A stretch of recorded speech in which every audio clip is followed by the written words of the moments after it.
Camera quality, যিটো প্ৰায়ভাগ মানুহৰ ফোন কিনোতে এটা ডিচাইডিং ফেক্টৰ হয় যে সেই পাৰ্টিকুলাৰ ফোনটো কিনা ভাল হ'বনে নহয়। আজি আমি ডিছকাছ কৰিম দুটা ফোনত ছেইম কম্পনেণ্ট থকাৰ পিছতো তাৰ ফটো কোৱালিটি কিয় ইমান বেলেগ। তাৰ বাবে আহা আমি ভিডিঅ'টো ষ্টাৰ্ট।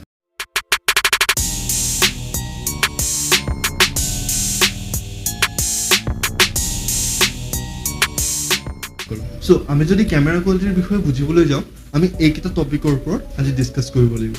ফাৰ্ষ্টটো হৈছে তোমাৰ ক্যামেৰাৰ সেন্সৰ আৰু আপাৰচাৰ। জেনেৰেলি তোমাৰ ক্যামেৰাৰ সেন্সৰটো যিমান ডাঙৰ সিমান ভাল, ঠিক তেনেদৰে আপাৰচাৰৰ ক্ষেত্ৰতো একেই, যিমান ডাঙৰ সিমান ভাল। ওকে, সো কাৰণ কিয় তোমাৰ সেন্সৰৰ কাম হৈছে তুমি যদি একপি ফটো ক্লিক কৰা সেই ফটোকপিত যোনটো সিন হয় না, সিনটোত যিমান লাইট আছে সেই লাইটখিনি ক্যাপচাৰ কৰা আৰু তাৰ পৰা ফটোকপি বনায়। সো তোমাৰ সেন্সৰটো যিমান ডাঙৰ হয় সিমান লাইট বেছিকৈ ক্যাপচাৰ কৰে আৰু ফটোৰ কোৱালিটি ভাল হয়। আৰু তুমি যদি অনলাইন মোবাইল চাবলৈ যোৱা, ফ্লিপকাৰ্টতে হওক বা এমাজনতেই হওক, তাত যদি তুমি ক্যামেৰাৰ বিষয়ে চোৱা তাত আপাৰচাৰ থাকিব। জেনেৰেলি নাম্বাৰটো তোমাৰ যিমান সৰু হয় সিমান সাইজটো ডাঙৰ হয় আৰু ফটোৰ কোৱালিটি তোমাৰ সিমান ভাল।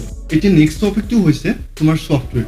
তোমাৰ ফোনৰ সেন্সৰ আপাৰচাৰ যিমানেই ভাল নহওক কিয় বা যিমানেই ডাঙৰ নহওক কিয়, তোমাৰ যদি ফোনৰ মেনুফেকচাৰে তোমাক ছফটৱেৰ ভাল নিদিয়ে দেন তোমাৰ ফোনে কোনো পধ্যে ভাল পাৰফৰ্ম নকৰে কেমেৰাৰ ক্ষেত্ৰত। কাৰণটো কিয়, তোমাৰ ফোনৰ ছফটৱেৰ তোমাৰ কেমেৰাৰ ক্ষেত্ৰত বহুত ইম্পৰ্টেণ্ট হয়। তোমালোকে এটা লাইভ টেষ্ট কৰি চাব পাৰা, তোমাৰ যদি ফোনে ভাল পাৰফৰ্ম নকৰে কেমেৰাৰ ক্ষেত্ৰত, এটা এপ কয় গুগল জিকেম বুলি কয়, সেইটো তোমাৰ গুগলে বনাইছে, সেইটো তুমি ডাউনলোড কৰিব পাৰা। তুমি এনেকৈ ডাউনলোড কৰিব নোৱাৰা ডিফল্টটো, তোমাৰ ফোনৰ যোনটো মডেল নাম্বাৰ হয় সেইটো তুমি গুগলত চাৰ্চ কৰিব পাৰা, মডেল নাম্বাৰটো দিবা, তাৰপিছত জিকেম মোড দিবা, সেইটো ডাউনলোড কৰাৰ পিছত ইনষ্টল কৰি তুমি চাব পাৰা। তাত তোমাৰ কোৱালিটি বহুত ভাল আহে। কাৰণ কিয়, তোমাৰ ফ্লেগশ্বিপ লেভেলৰ ডিভাইচৰ কাৰণে মানে চব ভাল হয়। সেইটো ইনষ্টল কৰিলে তোমাৰ ফোনৰ কেমেৰাই বহুত ভাল পাৰফৰ্ম কৰে। নেক্সট টপিকটো হৈছে chipset. Chipset means processor.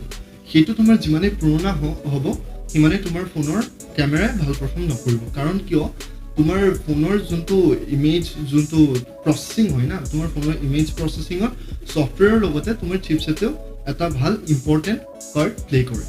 So তোমাৰ প্ৰচেছৰটো যিমান নতুন হ'ব সিমান তোমাৰ কেমেৰা কোৱালিটি ভাল হ'ব। সো তোমাৰ লাষ্ট টপিকটো হৈছে মেগাপিক্সেলছ, যিটো তোমাৰ মানুহে চবতকৈ বেছি ফ'কাছ কৰে। কিন্তু ইণ্টাৰেষ্টিং ফেক্টটো হৈছে কি, এইটো চবতকৈ লিষ্ট ইম্পৰ্টেণ্ট হয়, মতলব চবতকৈ তোমাৰ কম ইম্পৰ্টেণ্ট। তোমাৰ যদি কেমেৰাৰ সেন্সৰে লাইটিং ভালকৈ ক্যাপচাৰ কৰে তেতিয়া তোমাৰ মেগাপিক্সেলছ কম হ'লেও ইমান মেটাৰ নকৰে। সেইটো কাৰণে হৈছে কি, তোমাৰ আইফোনবোৰৰ তুমি চাব পাৰা তাত 12 মেগাপিক্সেলছ কেমেৰা দিয়ে, কিন্তু ষ্টিল সিহঁতৰ যোনটো ইমেজ কোৱালিটি হয় না সেইটো বহুত ভাল হয় এজ কম্পেয়াৰ্ড টু তোমাৰ বহুত হাই লেভেল মেগাপিক্সেল থকা কেমেৰা। তো মই এইটো কোৱা নাই যে মেগাপিক্সেলছ কম হ'লে ভাল, অবভিয়াছলি মেগাপিক্সেলছ তোমাৰ বেছি হ'লে ভাল, কিন্তু তাৰ লগতে আমি সেন্সৰটো চাব লাগিব। যদি সেন্সৰটো পুৰণা হয় আৰু মেগাপিক্সেলছ বেছি হয় দেন সেই সেন্সৰটোৱে ভাল পাৰফৰ্ম নকৰিব। বাট যদি সেন্সৰটো নতুন হয় আৰু সেইটো ডাঙৰ হয়, তাত যদি মেগাপিক্সেলছো বেছি থাকে দেন সেইটোৱে ভাল পাৰফৰ্ম কৰিব। আৰু এটা লাষ্ট টিপ দিওঁ তোমালোকে যে এই সকলোবোৰৰ বিষয়ে ইমান ভাবিব নিবিচৰা, দেন এটা কাম কৰা, ৱেবছাইটত যোৱা, যি ফোনেই নিকিনা কিয়, তাত গৈ পেলাই সেন্সৰটো তুমি মডেল নাম্বাৰ, নাম এইবোৰ চোৱা, চাই পেলাই যদি ছনীৰ হয় তুমি ছনীৰ ৱেবছাইটত গৈ পেলাই চাব পাৰা সেন্সৰটো পুৰণা হয়নে নে নতুন হয়। যদি নতুন হয় অবভিয়াছলি সেইটো ভাল হয়। তো আশা কৰোঁ তোমালোকে কথাখিনি বুজি পালা। আৰু যদি তোমালোকৰ কিবা ডাউট আছে তেন্তে আমাক কমেণ্টত জনোৱা, আমি তোমালোকৰ কমেণ্টৰ ৰিপ্লাই দিবলৈ চেষ্টা কৰিম। আৰু যদি ভিডিঅ'টো তোমালোকৰ অলপো হেল্পফুল হ'ল তেন্তে এটা লাইক কৰা আৰু লগৰবোৰৰ সৈতে শ্বেয়াৰ কৰা। আৰু ভৱিষ্যতে যদি তোমালোকে এনেকুৱা কণ্টেণ্ট চাব বিচৰা তেন্তে চেনেলটো ছাবস্ক্ৰাইব কৰা। ধন্যবাদ।